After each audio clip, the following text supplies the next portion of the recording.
We hoard information when we should not. All right? We use information, of course, for power and to keep other people in the dark. Will not happen. Will not happen. As long as I'm president of this university, will not happen. Dr. William Bynum, the 11th president of Jackson State University.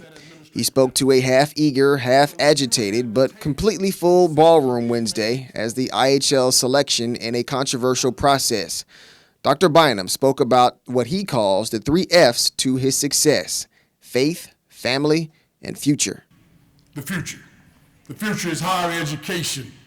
There's no doubt that there's no single game changer than education and getting a higher education in terms of what it can do for you economically and educationally, and the example it sets for one's family and one's community.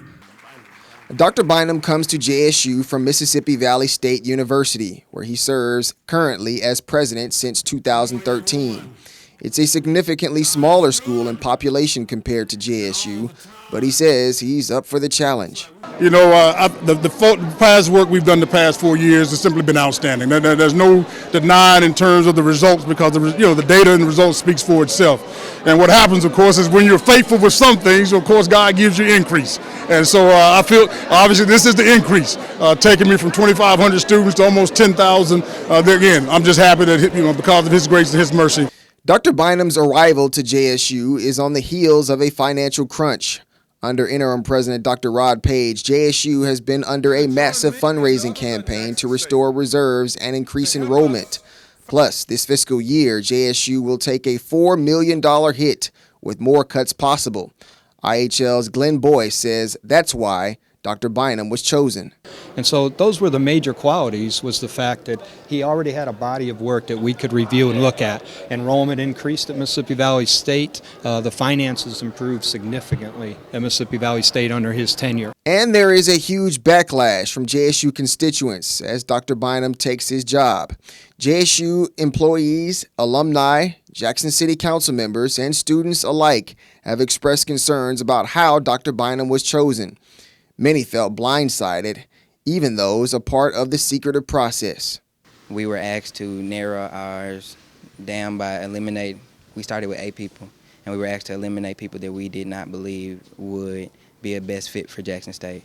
And in the people that we eliminated, one was Dr. Bynum. We made it to the second round of interviews, and he was not present. And so IHL decides who makes it to the second round. The process is followed just exactly as the process is designed by policy, and the board's process is one of confidentiality, okay, but it is one of tremendous input from all various places and constituencies.